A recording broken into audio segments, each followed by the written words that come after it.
6장 12절 한 절 말씀입니다.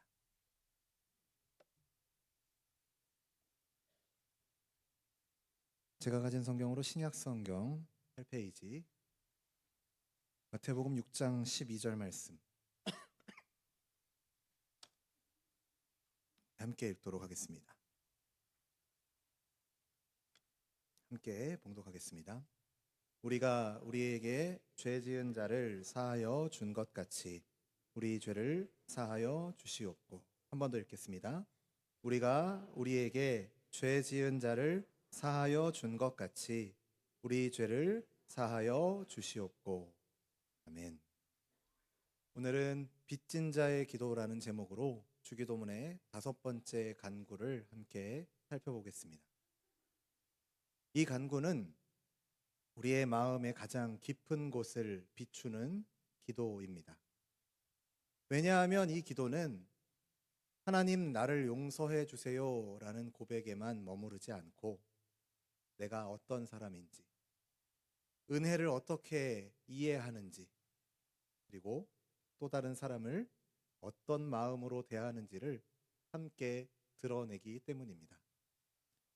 바라기는 복음 안에서 이 기도의 의미를 바르게 이해하는 시간이 되기를 원합니다.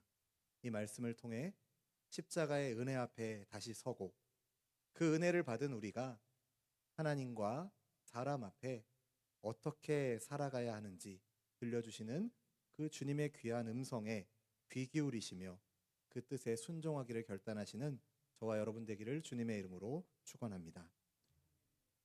오늘 주기도문의 5번째 간구입니다. 지난번 4번째 간구는 어떤 내용을 우리가 살펴봤었죠? 일용할 양식에 대한 기도였습니다. 먹고 사는 문제, 건강의 문제, 생계의 문제, 삶의 필요를 아뢰는 이러한 기도는 우리로 하여금 하나님께서 우리의 삶을 실제로 돌보시는 아버지이심을 가르쳐 줍니다. 그리고 예수님께서는 양식을 구하라는 기도를 가르쳐 주신 후에 이어서 오늘 우리에게 이렇게 기도하게 하십니다. 우리 죄를 사하여 주시옵고. 주님은 우리에게 무엇이 필요한지를 가장 잘 아시는 분입니다. 우리는 보통 눈앞의 필요를 더 크게 느끼기 쉽습니다.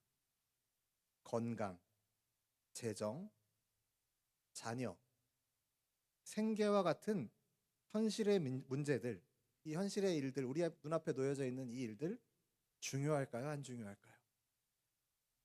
다 중요합니다. 이것 중에 어느 하나가 빠져버리면 우리의 삶은 큰 어려움을 겪게 됩니다.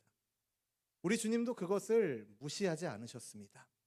그런데 주님은 우리가 거기에만 머무르기를 원하지 않으시고 더 깊은 차원의 기도로 우리를 이끌어 주십니다. 왜냐하면 인간의 가장 큰 문제는 결핍이 아니라 하나님 앞에서의 죄의 문제이기 때문입니다. 우리가 용서를 구한다 할 때 이것이 단순히 몇 가지 우리의 허물들, 잘못들 때문에 용서를 구하는 것 아닙니다. 우리 안에 남아있는 죄성과 하나님을 거스르려는 본성 때문에 날마다 우리는 용서의 은혜를 구해야 합니다. 겉으로는 잘 먹고 잘 사는 것 같죠. 하지만 하나님 앞에서 죄의 짐을 지고 있으면 관계가 막히고 그 영혼은 참된 평안을 누릴 수 없습니다. 그래서 주님은 우리에게 일용할 양식을 구함과 동시에 오늘의 용서를 구하라고 가르치십니다. 우리의 기도는 어떻습니까? 필요한 것을 구하는 기도는 점점 더 늘어가는 것 같은데 죄를 고백하며 하나님 앞에 엎드리는 기도는 점점 사라져가고 있지는 않은. 우리는 떡이 없으면 불안해하면서도 죄사함이 없는 상태에 대해서는 무감각해질 때가 있습니다. 영적인 무감각이죠. 주님은 오늘 이 다섯 번째 주기도문의 간구를 통해서 우리를 그 영적인 무감각에서 깨우기를 원하십니다. 우리가 은혜 없이는 살아갈 수 없는 자임을, 그리고 오늘도 용서가 필요한 죄인임을 깨닫고 고백하게 하시는 은혜가 저와 여러분에게 있기를 원합니다. 용서에 대해서 이야기하면 이런 질문을 하실 수 있습니다. 우리가 다 십자가의 은혜를 믿지 않습니까? 우리가 십자가의 복음을 붙들고 믿고 의지하고 살아가는 성도들인데, 그렇다면 이미 우리는 그리스도 안에서 뭘 받은 사람들입니까? 죄사함을 받은 사람들이죠. 그런데 왜 예수님은 제자들에게 계속해서 우리의 죄를 사하여 주시옵고라고 기도하라고 가르치시는 것일까요? 성도는 그리스도 안에서 이미 정죄함에서 벗어났습니다. 아멘이십니까? 예수 그리스도의 보혈로 죄사함을 받았고 하나님께서 우리를 의롭다고 선언하셨습니다. 이것이 칭의이죠. 칭의. 이 복음의 기초는 결코 흔들리지 않습니다. 우리는 다시 심판 아래로 돌아가는 자들이 아닙니다. 그런데 성도인 우리의 현실의 모습은 어떻습니까? 여전히 죄와 싸우며 살아갑니다. 우리 구원받은 성도들이 구원받은 후에 실수하고 넘어지나요? 아니면은 아무 문제 없이 완벽하게 살아가나요? 아무 반응하지 않으셔도 모두가 다 합의된 답이 있는 걸로 압니다. 우리는 말로, 생각으로, 태도로, 사랑하지 못함으로 늘 죄를 짓습니다. 하나님을 믿는다고 하면서도 쉽게 불안해하고, 말씀을 안다고 하면서 자주 불순종하고, 은혜를 받았다 말하면서 오히려 더 쉽게 교만해지고 판단하기 쉬운 것이 우리의 연약한 모습이죠. 신앙의 선배들은 우리 안에 여전히 악한 본성이 남아있고, 그래서 우리의 편에서 가장 좋은 행위, 우리의 편에서 가장 선한 행위를 한다고 할지라도 그조차도 불완전하다라고 고백해 왔습니다. 그래서 우리가 선을 행할 때 우리에게 필요한 것이 무엇이냐면 여전히 우리는 긍휼이 필요합니다. 하나님의 긍휼. 물론 예수를 믿은 후에 찾아온 변화와 순종이 우리에게 있죠. 그 변화와 순종은 너무나 귀한 것입니다. 그러나 그 변화와 순종의 열매 자체가 우리의 의가 될 수는 없습니다. 우리 안에 남아있는 그 연약함들, 그 죄는 우리를 다시 멸망으로 끌고 가지는 못합니다. 하지만 하나님과의 교제를 방해할 수는 있습니다. 전에 우리 황 목사님 설교하실 때 그런 예화 드셨던 것 같은데요. 자녀가 아빠의 간식을, 잘 숨겨뒀던 간식을 자녀가 몰래 먹었다고 해서 관계가 끊어지나요? 혹시 그런 가정이 있으실까요? 그런 가정 없습니다. 다만 좀 불편할 뿐이죠. 내가 아껴놓은 건데.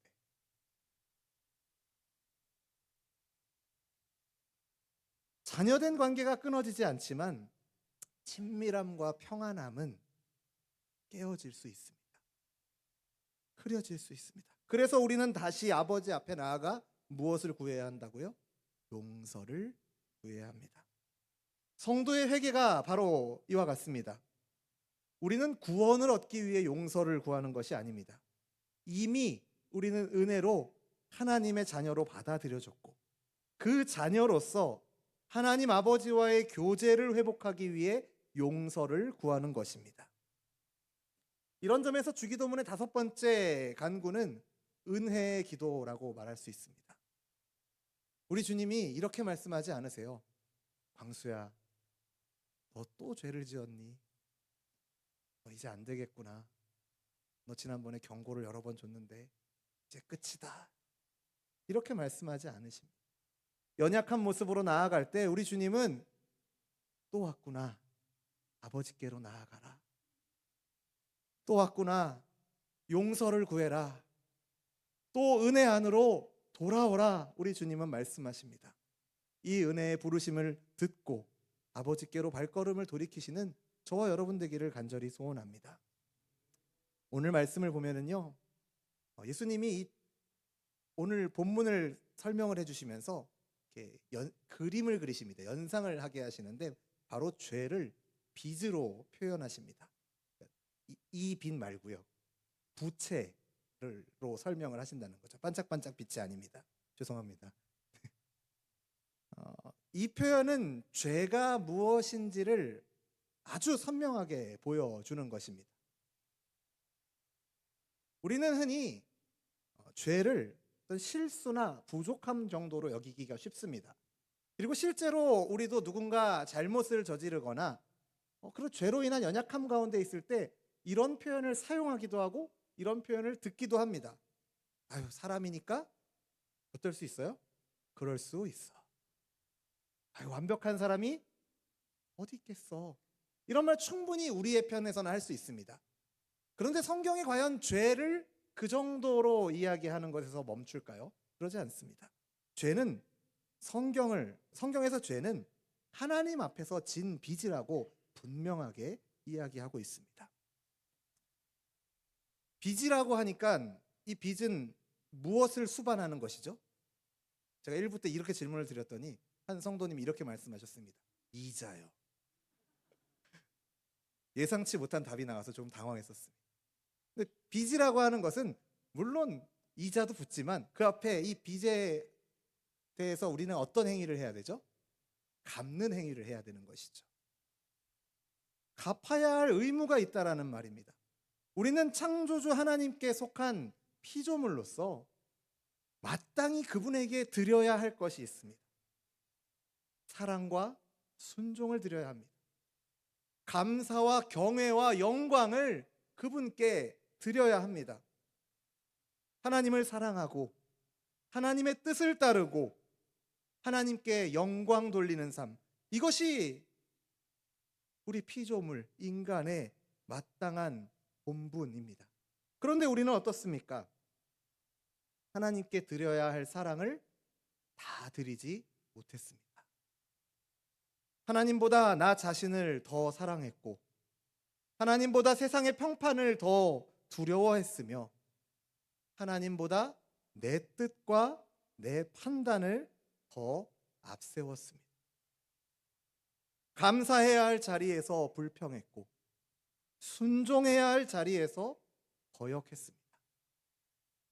그러므로 죄는 단지 몇 가지 잘못된 행동만이 아니라 하나님 앞에 마땅히 드려야 할 것을 드리지 않은 것이 되는 것입니다. 그런 의미에서 죄는 하나님 앞에 우리가 지고 있는 영적인 부채라는 것이죠. 그런데 여러분, 문제는 우리가 이 빚을 스스로 갚을 수 있을까요? 없을까요?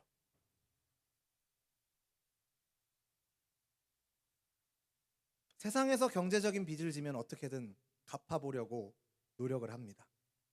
하지만 하나님 앞에 진 이 죄의 빚은 우리의 행위로는 결코 해결할 수 없습니다. 착하게 살아도 봉사를 해도 그것으로 이 빚이 사라지지 않습니다. 인간은 결코 하나님 앞에 진 죄의 빚을 스스로 감당할 수 없습니다. 그러나 그렇다고 해서 그 죄로 인해 절망하거나 숨어야 하는 것은 아닙니다. 오히려 하나님의 은혜를 힘입어 용서를 구하는 자리로 나아가야 할 줄로 믿습니다. 우리가 갚을 수 없는 그 빚을 예수 그리스도께서 대신 담당하셨기 때문입니다. 우리가 져야 할 죄의 형벌을 그리스도께서 십자가에서 대신 지셨고 우리가 갚지 못하는 그 부채를 주님께서 대신 갚으셨습니다. 이 복음으로 인해서 우리가 5번째 간구를 드릴 수 있는 것입니다. 우리 죄를 사하여 주시옵고. 이 기도는 내 공로를 내세우는 기도가 아닙니다. 오직 십자가의 은혜를 붙드는 겸손의 기도인 줄로 믿습니다. 우리 화면에 나오는 이 짧은 기도의 문구지만 우리 함께 고백하겠습니다. 주님, 저는 빚진 자입니다. 저는 은혜가 필요한 자입니다. 저를 용서하여 주옵소서. 아멘. 이 기도를 진실하게 드리는 사람은 교만할 수 없습니다. 하나님 앞에 큰 빚을 탕감받은 사람이기 때문입니다. 또한 다른 사람을 정죄할 수도 없습니다. 나 자신이 먼저 용서받은 죄인이기 때문입니다. 그런데 주님은 이 기도를 특별한 경우에만 드리는 기도로 우리에게 주지 않으셨습니다. 주기도문, 곧 성도의 일상에서 드리는 기도로 우리에게 주셨습니다. 많은 경우 회개를 특별한 사건처럼 생각합니다. 물론 특별한 회개의 자리가 있습니다. 특별한 회개의 때가 있습니다.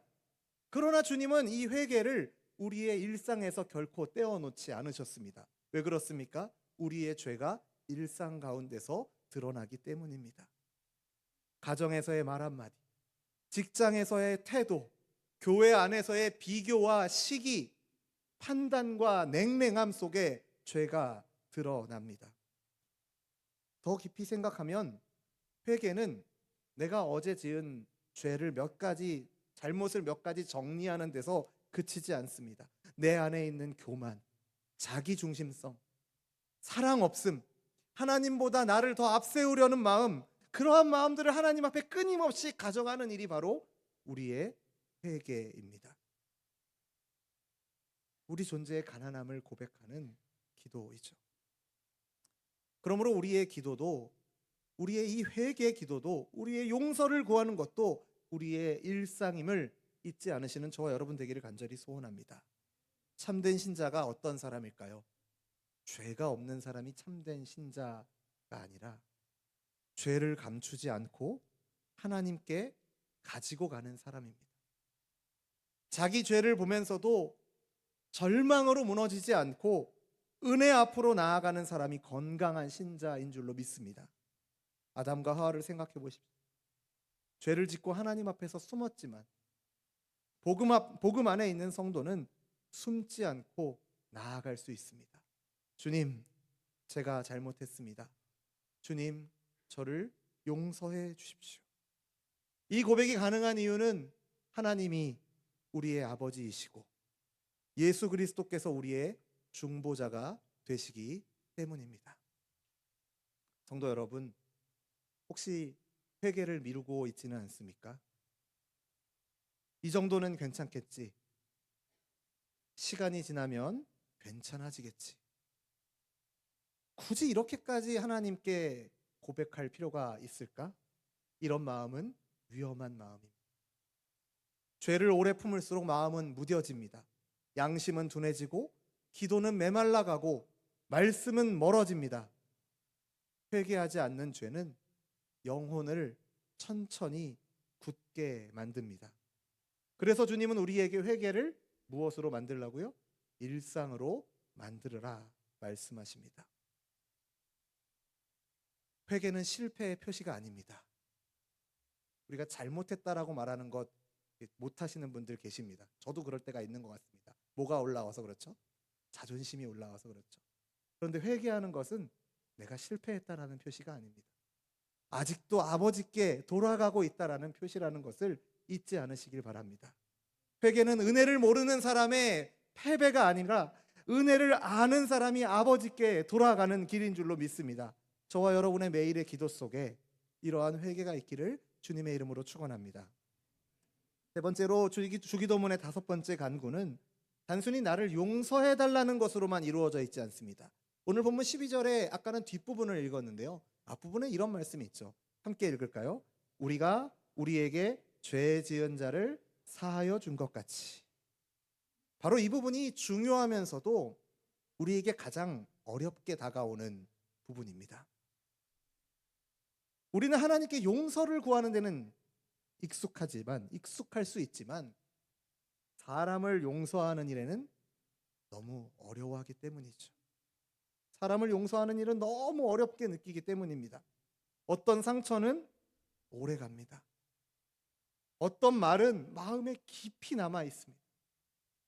어떤 관계는 생각만 해도 다시 분노와 아픔이 떠오릅니다. 그런데 주님은 바로 그 자리에서 사람을 향한 용서를 말씀하십니다. 주님께서 말씀하시는 것은 이것입니다. 하나님께 참으로 용서받은 사람은 다른 사람을 향한 용서의 삶으로 나아가게 된다라는 것이죠. 그리고 사람을 용서하는 것은 하나님께 용서받기 위한 대가가 아니라 하나님께 용서받은 사람 안에 그 은혜가 살아있다라는 증거입니다. 이에 대해서 우리 신앙의 선배들의 도움을 받아서 하이델베르크 요리문답 126문을 보면 이렇게 기록하고 있습니다. 함께 읽겠습니다. 우리 안에 있는 주의 은혜의 증거로 인해 우리가 이웃을 용서하기로 굳게 결심한 것처럼. 잘 보십시오. 다른 사람을 용서하려는 마음은 우리 스스로 만들어내는 것이 아니라 하나님이 우리를 용서하시고 지금도 우리 안에 무엇으로 역사하고 계세요? 은혜로 역사하고 계시다라는 사실이 드러나는 증거가 뭐라는 것이죠? 용서라는 것입니다. 우리가 용서하는 것이 우리 안에 은혜가 역사하고 있다라는 증거다라고 우리 신앙의 선배들은 말합니다. 또한 소요리 문답을 보면 하나님의 은혜로 말미암아 다른 사람을 진심으로 용서할 수 있게 되었다는 사실은 우리로 하여금 더욱더 담대히 주님 내 죄도 용서하여 주옵소서라고 간구하게 만든다 기록하고 있습니다. 무슨 말이냐? 다른 사람을 향한 용서의 마음이 우리 안에 뭐가 역사하는 증거라고요? 은혜가 증거하는 역사이고 그 은혜가 증거하는 말이 반대가 되네요. 은혜가 역사하는 증거가 용서고 그 은혜가 역사하는 증거를 용서를 통해서 확인했으니 그 은혜를 더욱더 힘입어서 나도 용서해 주십시오라고 격려해 준다라는 것이죠. 그냥 단순히 내가 저 사람 용서하고 끝났어가 아니라 이 사람을 용서할수록 내가 하나님의 은혜를 더 구하며 의지하며 나아갈 수 있도록 이것이 서로 도와준다라는 것입니다. 성도 여러분, 성도된 우리의 용서는 은혜의 표지임을 기억하시길 바랍니다. 하나님께 받은 용서가 참되게 마음에 새겨진 사람은 비록 더디고 아프고 힘든 씨름이 있을지라도 결국 용서의 길로 나아가게 됩니다. 마태복음 18장에 기록된 무자비한 종의 비유를 떠올려 보십시오. 정반대의 예를 우리에게 말씀하고 있습니다. 1만 달란트라는 엄청난 빚을 탕감받은 이 종이 자기에게 얼마 빚진 자를 용서하지 못하죠? 100데나리온 빚진 자를 용서하지 못하고 정죄합니다. 왜 그렇습니까? 그가 큰 용서를 받았다 말하면서도 그 용서가 그의 삶 속에 아무 흔적도 남기지 않았기 때문입니다. 결코 오해하지 마십시오. 용서는 죄를 죄가 아니라고 말하는 것이 아닙니다. 악을 가볍게 넘기자고 말하는 것도 아닙니다. 상처를 하루아침에 잊어버리라 말하는 것도 아닙니다. 성경이 말하는 용서는 죄를 분명히 보면서도 그 보복의 권리를 하나님께 맡기는 것입니다. 하나님, 내가 이 사람을 심판하는 자리에 앉지 않겠습니다. 내 안에 미움과 복수심을 내려놓게 하옵소서. 이것이 용서의 시작인 줄로 믿습니다. 용서는 쉬워서 가능한 것 아닙니다. 감정이 모두 정리된 후에 해야 되는 것도 아닙니다. 용서의 시작은 먼저 십자가를 바라보는 것입니다. 내가 하나님께 얼마나 큰 용서를 받았는지 기억할 때 비로소 다른 사람을 향한 나의 태도가 변하게 될 줄로 믿습니다. 성도 여러분, 누군가를 용서하려고 몸부림쳐 보신 적 있으십니까? 그 몸부림 자체가 우리 안에 은혜가 살아 역사하는 증거일 수 있다는 것을, 은혜의 표지라는 사실을 기억하시길 바랍니다. 상처가 크지만, 아픔이 깊지만 그 속에서 주님 나도 용서하게 하옵소서라고 기도하고 있다면 그것은 이미 하나님께서 우리 안에 일하고 계시는 증거인 줄로 믿습니다. 세 번째 핵심 메시지가 이것입니다. 함께 읽겠습니다. 용서받은 사람은 용서하는 사람으로 살아갑니다. 우리가 받은 용서를 기억하며 용서하는 사람으로 살아갈 때, 우리의 그러한 용서하는 삶 속에서 우리 안에 임한 주의 은혜가 세상 앞에, 교회 앞에 분명히 드러나게 될 줄로 믿습니다. 말씀을 맺겠습니다. 주기도문의 이 5번째 간구는 십자가 앞에 자신을 세우는 사람의 기도입니다. 우리는 용서 없이는 하루도 바로 설 수 없는 존재입니다. 그래서 주님은 우리를 정죄의 자리에 내버려 두지 않으시고 그 자리로 밀어넣지 않으시고 아버지 앞에 다시 나오라고 부르고 계십니다. 이 은혜를 아는 사람은 날마다 아버지께로 돌아옵니다. 바라기는 우리의 신앙이 그저 필요한 것을 구하는 데서 머무르지 않고 하나님 앞에 자신을 겸손히 비추며 주님, 오늘도 나를 불쌍히 여겨 주옵소서 고백하는 자리까지 나아가기를 간절히 소원합니다. 바로 이 자리가 은혜가 시작되는 자리고 영혼이 다시 숨쉬는 자리입니다. 그리고 그렇게 용서받은 사람은 우리의 삶을 용서하는 삶으로 살아가게 됩니다. 이 기도는 반드시 우리의 이웃으로 우리의 시선과 우리의 마음과 우리의 발걸음을 향하게 합니다. 하나님께 큰 빚을 탕감받은 사람이 계속해서 그 미움만을 붙들고 살 수는 없습니다. 물론 용서는 쉽지 않습니다. 때로는 오랜 시간 아플 수 있습니다. 그러나 성도 여러분, 우리는 상처를 붙드는 사람이 아니라 십자가를 붙드는 사람으로 부름받았음을 믿으시길 바랍니다. 그러므로 오늘 주님 앞에 함께 결단하기를 원합니다. 내 죄를 숨기지 않고 아버지께로 가져가십시오. 그리고 내게 죄 지은 사람을 향해서 판단하고 보복하는 자리에서 내려오십시오. 그리고 용서받은 자답게 용서의 길로 한 걸음씩 나아가십시오. 우리의 힘으로는 되지 않습니다. 성령님의 도우심을 구하십시오. 날마다 회개함으로 하나님께 돌아가고 날마다 용서함으로 이웃을 대함으로 이 기도의 고백이 우리의 삶 속에서 살아 움직이는 진실한 고백이 되기를 주님의 이름으로 축원합니다. 기도하겠습니다.